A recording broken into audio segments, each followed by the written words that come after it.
देखिए, data structure कितने types का होता है और एल्गोरिथम क्या होता है, ये सारी चीज़ें बताने से पहले मैं आपको ये बताना चाहूँगा कि डेटा स्ट्रक्चर क्या होता है। Let's talk about what is a data structure and why we need them. अगर मैं आपको एक लाइन में एक्सप्लेन करूँ what is a data structure, so data structures are different ways of organizing data on your computer that can be used effectively. हो सकता है इस लाइन का मतलब आपको बहुत अच्छे से भी समझ में ना आए, लेकिन एंड ऑफ द वीडियो आपको इस लाइन का मतलब बहुत अच्छे से समझ में आ जाएगा। कुछ तस्वीरें मैं आपको दिखा रहा हूँ। ये तस्वीर जो है अनऑर्गेनाइज्ड डेटा है, यानी जो बुक्स है, बहुत सारी बुक्स से, यानी यहाँ पे कंप्यूटर्स की भी बुक है, मैकेनिकल की भी बुक है, सिविल की भी बुक है, इलेक्ट्रॉनिक्स की भी बुक है, पूरी सारी स्ट्रीम्स की बुक्स यहाँ पे मिक्सअप है। ठीक है, अगर मुझे सिर्फ कंप्यूटर्स की बुक चाहिए हो तो मुझे वन बाय वन हर एक बुक को चेक करना पड़ेगा, यानी देखना पड़ेगा ये कंप्यूटर की है या नहीं। इससे क्या होगा, थोड़ा सा डिफिकल्टी होगी ढूंढने में, और दूसरी चीज़ टाइम बहुत ज़्यादा लगेगा क्योंकि हम मुझे एंड तक सारी बुक को चेक करना पड़ेगा। लेकिन अगर मैं इसी बुक को सिर्फ ऑर्गेनाइज कर दूं इस तरीके से, ये जो देख रहे हैं बुक्स, ये ऑर्गेनाइज डेटा है। अब मैं अगर आपसे कहूँ मुझे कंप्यूटर्स की बुक चाहिए तो आप इजीली फाइंड आउट कर सकते हो, क्योंकि ऑर्गेनाइज डेटा है। इससे क्या होगा कि टाइम भी कम लगेगा और कोई डिफिकल्टी भी नहीं होगी। कुछ रियल लाइफ एग्जांपल और लेते हैं। जब मैं कॉलेज में था मैंने कुछ बुक इशू करवाई थी। ठीक है, अब उस बुक इशू जो करवाई थी वो लाइब्रेरी से करवाई थी, अब मुझे रिटर्न भी तो करना था उस बुक को। तो मैं एक साथ, आप ये जो बंच ऑफ बुक्स देख रहे हैं, एक साथ इसको कैरी तो नहीं कर सकता इस तरीके से। ठीक है, एक साथ इसे उठा के यूं लाइब्रेरी में तो नहीं ले जा सकता। तो मुझे क्या करना होगा, इस बुक की ऑर्डरिंग करनी पड़ेगी, यानी एक बुक के ऊपर एक बुक रखना पड़ेगा इस तरीके से। तो मैंने क्या किया, एक बुक लिया, उसके ऊपर दूसरी बुक रखी, तीसरी बुक रखी, इसी तरीके से मैंने लास्ट तक बुक रखी। यानी लास्ट में जो बुक रखी थी, तो जब मैं लाइब्रेरियन के पास ले गया, लाइब्रेरियन जब चेक करा, यानी चेक भी तो करेंगे जो बुक उन्होंने इशू करवाई थी वो सारी सही बुक रिटर्न कर रहा है या नहीं। तो जब लाइब्रेरियन उस बुक को चेक करने के लिए बुक उठाई, तो जो बुक मैंने सबसे लास्ट में रखी थी, लाइब्रेरियन ने उसी बुक को सबसे पहले उठाया। और जो बुक को मैंने सबसे पहले रखी थी, लाइब्रेरियन ने उस बुक को सबसे बाद में उठाया। यानी वो नीचे से थोड़ी ना उठा के चेक करेगा, वो ऊपर से उठा के चेक करेगा। इसी कॉन्सेप्ट को कहते हैं स्टैक। ठीक है, एक एग्जांपल और लेते हैं। आप देखते होंगे जब टिकट निकालने के लिए रेलवे स्टेशन पे लोग जाते हैं, वो इस तरीके से नहीं जाते कि मतलब कि अनऑर्गेनाइज तरीके से नहीं जाते हैं। ठीक है, तो जब वो, आपने देखा होगा, एक लाइन लगा के खड़े हो जाते हैं। किस तरीके से, इस तरीके से। अगर वो लाइन नहीं लगाएंगे तो टिकट देने वाला भी और टिकट लेने वाला भी दोनों परेशान हो जाएंगे। तो इसी कॉन्सेप्ट को कहते हैं क्यू। ठीक है, यानी जो पहले आया उसको पहले टिकट मिलेगा, जो बाद में आया उसको बाद में टिकट मिलेगा। ठीक है, अब देखिए डेटा टर्म्स आपने बहुत जगहों पे सुना होगा। तो डेटा टर्म्स बताने से पहले मैं आपको ये बता दूं, data is a integral part of our application और प्रोग्राम। मान लीजिए मैं एक प्रोग्राम बनाता हूँ, program is nothing but set of instruction. प्रोग्राम क्या होता है, वो कंप्यूटर का इंस्ट्रक्शन होता है, वो कंप्यूटर को इंस्ट्रक्शन देता है। ठीक है, program is nothing, program just set of instruction which perform operation on data to and get the some result. ठीक है, कंप्यूटर क्या करता है, हम कुछ इनपुट देते हैं, कंप्यूटर उसको प्रोसेस करता है, यानी सीपीयू उसको प्रोसेस करता है, और कुछ आउटपुट होता है। इसी के तो पूरा हम कंप्यूटर्स कहते हैं। ठीक है, अगर आपके पास कोई डेटा ही नहीं है, मान लीजिए आपके पास जब कोई डेटा ही ना हो, तो आप इंस्ट्रक्शन किसको देंगे, यानी ऑपरेशन किस पर करेंगे। तो इसका मतलब अगर आपके पास कोई डेटा ही नहीं है तो no need of any instruction, no use of instruction. ठीक है, तो डेटा टर्म्स आपने बहुत जगहों पे सुना होगा, जैसे data structure, database and data warehouse and big data. अगर आप इन सारी चीज़ों से ऑलरेडी अवेयर हैं, दैट वुड बी गुड। अगर नहीं है तो मैं थोड़ा थोड़ा ओवरव्यू सबके आपको दूंगा, सबका थोड़ा थोड़ा सा ओवरव्यू दे दूंगा, ताकि आप डिफ्रेंशिएशन कर पाएँ कि क्या डिफरेंस है सारी चीज़ों में। ठीक है, लेकिन हमारा जो फोकस होगा वो डेटा स्ट्रक्चर पर होगा। लेकिन मैं आपको थोड़ा सा डेटाबेस के बारे में भी बताऊंगा, डेटा वेयर हाउस के बारे में बताऊंगा, एंड बिग डेटा के बारे में भी बताऊंगा। सो सबसे पहले हम देखेंगे डेटा स्ट्रक्चर के बारे में। ठीक है, कि डेटा स्ट्रक्चर क्या है। आइए मैं आपको कुछ एग्जांपल लेके आपको समझाने की कोशिश करता हूँ। और उसके बाद हम डेटाबेस के और data warehouse and big data भी देखेंगे। सो डेटा स्ट्रक्चर को हम डिफाइन कर सकते हैं, arrangement of collection of data items so that they can be utilized efficiently, operation on that data can be done efficiently। सो मैंने ये सारी चीज़ें जो आपको बताई है, arrangement of data, operation on the data and efficient operation on the data, तो आपके दिमाग में एक क्वेश्चन ज़रूर आया होगा, ये सारी चीज़ें कहाँ पर होगी और कब। सो ये सारी चीज़ें होगी मेन मेमोरी के अंदर, जो आप डायग्राम में देख सकते हैं। ये है हमारी मेन मेमोरी। तो ये सारी चीज़ें जो अरेंजमेंट होगा, जो ऑपरेशन होगा, ये सारी चीज़ें होंगी मेन मेमोरी के अंदर। सो एक चीज़ और भी क्लियर हो गई, कोई भी प्रोग्राम, कोई भी एप्लीकेशन विदाउट डेटा स्ट्रक्चर के नहीं बन सकती। इट्स मीन्स हर एक एप्लीकेशन के पास सेट ऑफ इंस्ट्रक्शन होगा जो ऑपरेशन परफॉर्म करेगा डेटा के ऊपर। सो डेटा इज मैंडेटरी। तो जब प्रोग्राम एग्जीक्यूट होगा वो कहाँ पर होगा? मेन मेमोरी के अंदर। और जो प्रोग्राम ऑपरेशन करेगा, प्रोसेस करेगा जिस डेटा को, वह डेटा कहाँ पे होगा? वो भी मेन मेमोरी के अंदर होगा।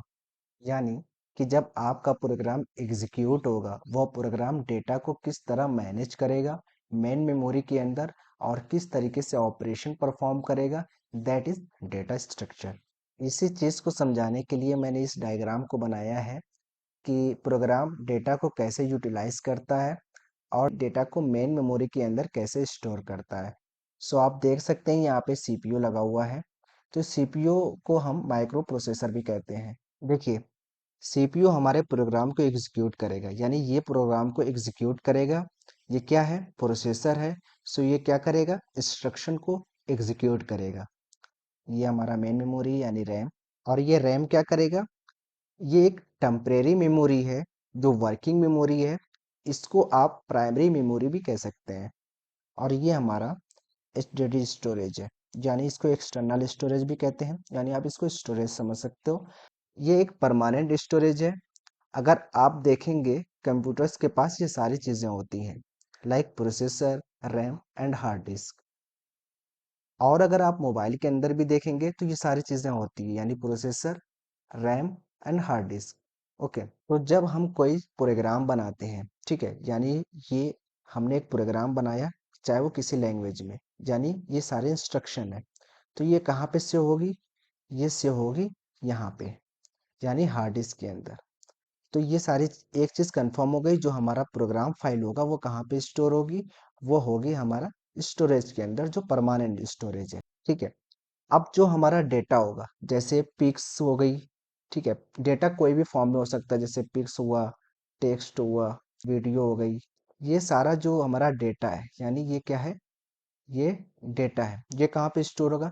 ये भी हमारा हार्ड डिस्क के अंदर होगा। मान लो ये फाइल जो है डेटा की फाइल है, यानी जो ये फाइल जो हमारा है, ये है डेटा फाइल।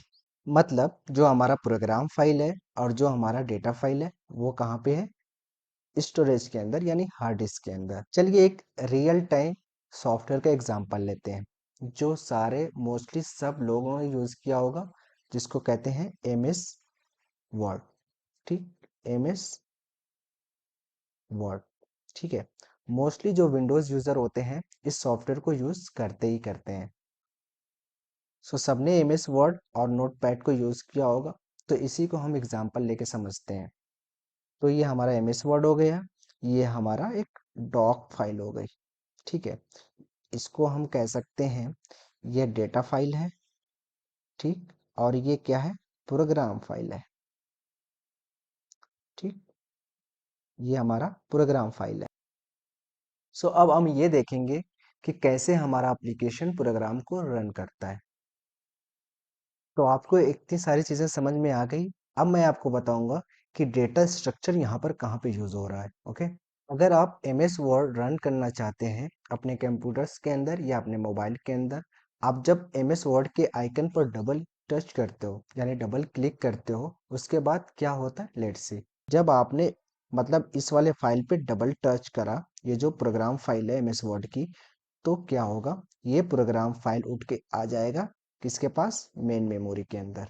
ठीक है, यहाँ पे ये फाइल आ जाएगी। ये फाइल कौन सी है? ये फाइल है एम एस वर्ड की। एम एस वर्ड की फाइल उठकर कहाँ पे आ गई? मेन मेमोरी के अंदर। उसके बाद क्या होगा, इस प्रोग्राम में यानी एमएस वर्ड की जो फाइल है इसमें कुछ कोड लिखा होगा, यानी कि यहाँ पे कुछ कोड लिखा है लाइक दिस। सो ये क्या है, इंस्ट्रक्शन है। सीपीयू क्या करेगा, इस वाले फाइल को एग्जीक्यूट करेगा। ठीक है, क्या करेगा, एग्जीक्यूट करेगा। जब इस फाइल को एग्जीक्यूट करेगा तो आप देखेंगे आपके डिस्प्ले के ऊपर एक एमएस वर्ड की एप्लीकेशन विजिबल हो जाएगी। वहां पे सारे एमएस वर्ड के फीचर्स आ जाएंगे, जो ऑप्शन है एमएस वर्ड के, सारी सारी चीजें आ जाएगी वहां पे। उसके बाद अगर आप एक फाइल को ओपन करना चाहेंगे एमएस वर्ड के अंदर, यानी एमएस वर्ड का जो एप्लीकेशन है उसमें आप एक फाइल को ओपन करना चाहेंगे, जैसे कि ये डॉक्स फाइल है, जो उस फाइल को मुझे ओपन करना है कहाँ पे, एमएस वर्ड में। एमएस वर्ड का जो प्रोग्राम रन हो रहा है वो कहाँ पे हो रहा है, मेन मेमोरी के अंदर। राइट, इतनी सारी चीजें आपको समझ में आ गई। एक चीज और मैं यहाँ पे क्लियर करना चाहूंगा, जो एमएस वर्ड जो ये प्रोग्राम फाइल मेन मेमोरी के अंदर आप देख रहे हैं ना, ये वाली, ये डायरेक्टली इस डेटा को एक्सेस नहीं कर सकती। यानी अगर इस डेटा को एक्सेस करना है तो इसको भी ब्रॉड करना पड़ेगा, कहाँ पे, मेन मेमोरी के अंदर। ठीक है, ये डेटा उठकर कहाँ पे आ जाएगा, मेन मेमोरी के अंदर। तो अब ये इंस्ट्रक्शन जो है अब ऑपरेशन परफॉर्म कर सकता है इस वाले डेटा पे। ये जो डेटा है यानी जो डेटा फाइल उठकर यहाँ पे मेन मेमोरी के अंदर आ गया, अब ये क्या कर सकता है, इसके ऊपर ऑपरेशन परफॉर्म कर सकता है। इस डेटा के ऊपर जो भी प्रोग्राम होगा वो डायरेक्टली प्रोसेस नहीं कर सकता। अगर डेटा स्टोरेज के अंदर होगा, यानी मेरे कहने का मतलब है ये डेटा अगर स्टोरेज के अंदर होगा, वो डायरेक्टली प्रोसेस, यानी ये एमएस वर्ड फाइल उसको डायरेक्टली प्रोसेस नहीं कर सकता। उसको अगर प्रोसेस करना है तो उस प्रोग्राम को यहाँ पे उसको ब्रॉड करना पड़ेगा। इतनी बातें समझ में आ गई। ठीक है, अब इन सारी चीज़ों से एक बात क्लियर समझ में आ गई है कि हर एक एप्लीकेशन को, ठीक है, यानी हर एक एप्लीकेशन को कोई ना कोई डेटा से डील करनी होती है, यानी डील करनी पड़ती है। So how organise the data in main memory, ताकि एफिशिएंटली प्रोग्राम यूटिलाइज कर सके। And how organising the data और arrangement of the data inside the main memory for efficient utilization by the application. So that arrangement is called data structure. ठीक है, मेरा मतलब ये है कि data structure are formed in the main memory during the execution time of program. So when programs will be run, it needs the data. So data structure is a part of running program. Okay. So you may be knowing different data structures like arrays, linked list, tree and graph और hash table. तो अब जब भी यानी जो भी data structure suitable होगा, application can use particular data structures for arranging the data. Okay. Data में भी टेक्स्ट, मल्टीमीडिया लाइक इमेजेस और वीडियोस, कोई भी डेटा हो सकता है। तो इसका मतलब डेटा जितना अच्छे से ऑर्गेनाइज्ड होगा, एप्लीकेशन उतनी ही ज़्यादा फास्ट होगी। आई होप आपको ये चीज़ अच्छे से क्लियर हो गई होगी कि डेटा स्ट्रक्चर क्या होता है और डेटा स्ट्रक्चर आपके कंप्यूटर में कहाँ पे यूज़ हो रहा है।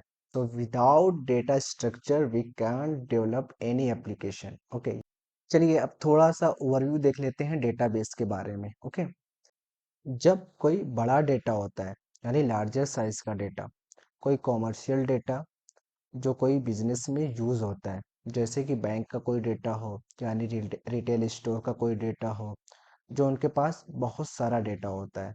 ठीक है, वो डेटा ऑर्गेनाइज्ड होता है डेटाबेस में, टेबल के फॉर्म में। सो वो सारे डेटा हम कहाँ पे रखते हैं, all that data will be stored in the on disk. Okay, so let me show you relational table जो डिस्क के अंदर है। ठीक है, यहाँ पे आप देख सकते हैं कि सीपीयू, ये हमारा सीपीयू है, ये हमारा मेन मेमोरी है। ठीक है, और ये हमारा क्या है, स्टोरेज है। ओके, सो यहाँ पे जो रखा है ये हमारा एक टेबल है जिसके अंदर हमारा रखा है रिलेशनल डेटा। ठीक है, यहाँ पे क्या रखा है, रिलेशनल डेटा। ये आप देख सकते हैं यहाँ पे क्या है, हार्ड डिस्क के अंदर एक टेबल है। तो अब अगर कोई भी एप्लीकेशन प्रोग्राम इस डेटा को इस डेटा को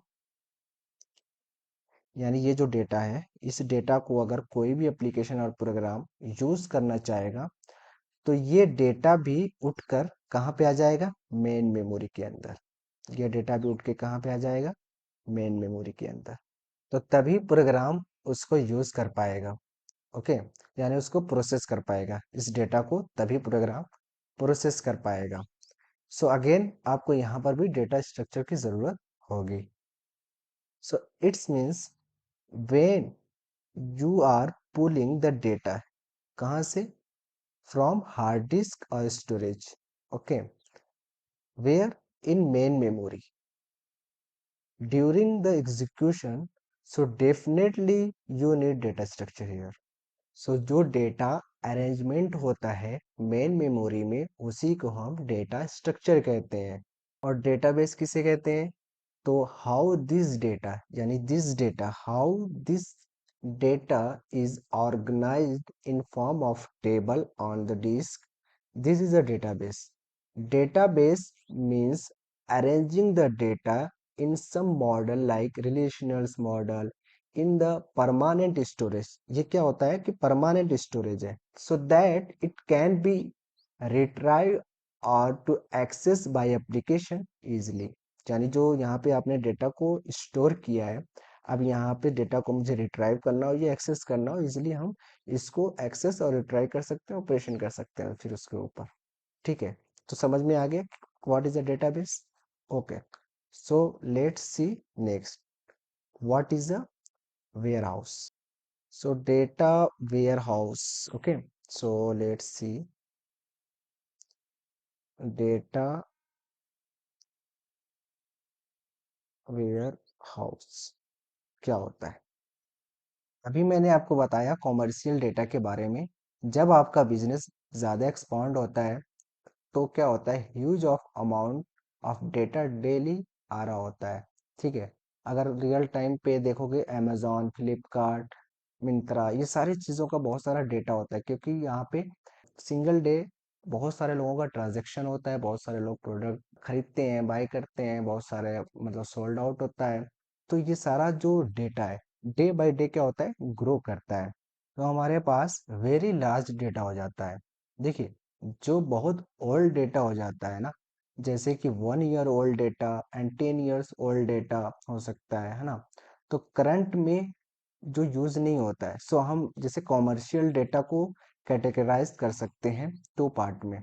जैसे एक डेटा को हम कैटेगराइज कर सकते हैं ऑपरेशनल डेटा। ठीक है, ऑपरेशनल डेटा। दूसरे को हम कह सकते हैं लीगेसी डेटा।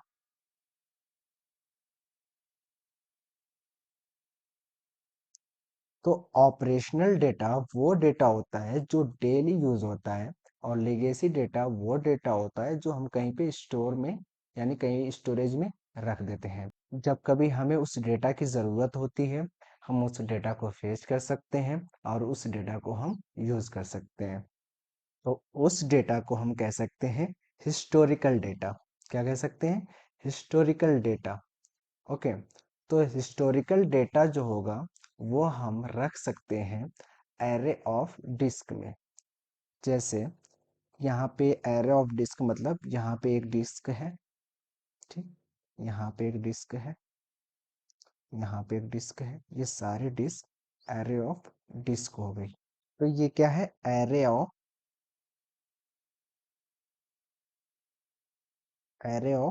डिस्क।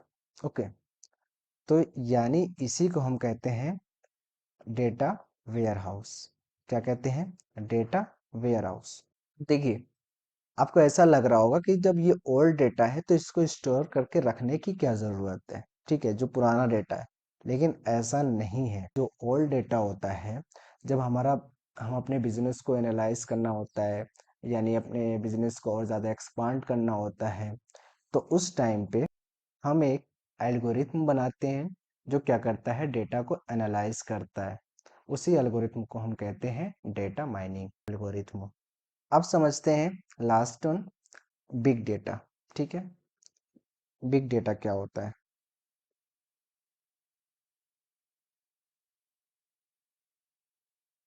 इंटरनेट पे जो डेटा होता है, यानी कि huge size data is accumulating day by day in internet.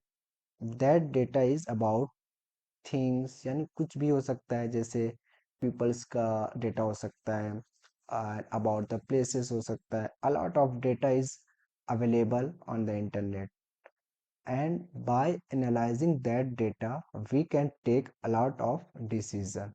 ठीक है, तो बड़ी बड़ी जो कंपनियां होती हैं वो क्या करती हैं, उस डेटा को एनालाइज करती हैं, और कोई ना बड़ा जो डिसीजन लेना होता है उनके लिए बहुत ज़्यादा आसानियाँ हो जाती हैं, तो वो ईजिली कोई भी डिसीजन ले सकते हैं उस डेटा को एनालाइज करके। So analysis is very useful about that data, यानी कि storing and utilising very large size data, that study is a big data.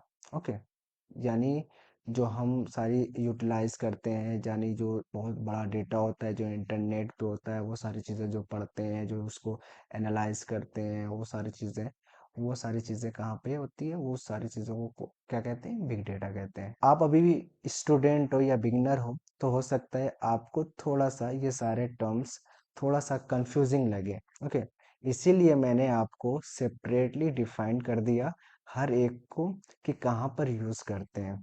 I hope आपको ये सारी चीज़ें बहुत अच्छे से समझ में आ गई होगी। एक बार फिर से मैं थोड़ा सा रिपीट कर देता हूँ। तो data structure is in main memory during the execution of program, इसको क्या कहते हैं, डेटा स्ट्रक्चर कहते हैं।